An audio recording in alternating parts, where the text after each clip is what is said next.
दुनिया नए साल के जश्न में डूबी है, लेकिन इजराइल अभी भी शांत नजर नहीं आ रहा है। इसी कड़ी में इजराइल की सेना ने हमास के नुकबा प्लाटून के कमांडर अब्द अल हादी सबाह को ड्रोन हमले में मार गिराया है। अब्द अल हादी सबाह पर 7 अक्टूबर 2023 को किए गए किबुत्ज नीर ओज हमले का नेतृत्व करने का आरोप था। यह हमला इजराइल में हुए सबसे बड़े और घातक हमलों में से एक था।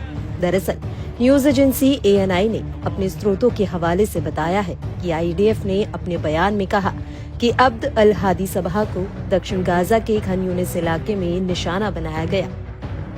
खुफिया जानकारी के आधार पर इस ऑपरेशन को इजरायली सेना और इजरायली सुरक्षा एजेंसी ने मिलकर अंजाम दिया। सबाह खान यूनिस के एक मानवीय क्षेत्र में शरण ले रहा था।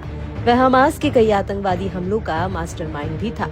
इससे पहले IDF ने बताया था कि 162वीं स्टील डिवीजन ने जबालिया और बैत लाहिया क्षेत्रों में अभियान चलाकर 14 हमास आतंकियों को मारा, जिनमें से 6-7 अक्टूबर के हमले में शामिल थे। ये अभियान हमास के उन आतंकियों को खोजने और खत्म करने के लिए चलाए जा रहे हैं जिन्होंने इजराइल पर बड़े पैमाने पर हमला किया था।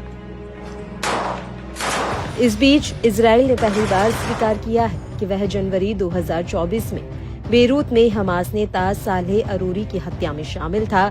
इजराइल की शिन बेट सुरक्षा सेवा ने साल के अंत की समीक्षा के मुताबिक हमास के उपराजनीतिक प्रमुख और समूह की सैन्य शाखा का संस्थापक अरोरी पिछले साल लेबनान में मारे गए कम से कम 5 शीर्ष हमास नेताओं में से एक था।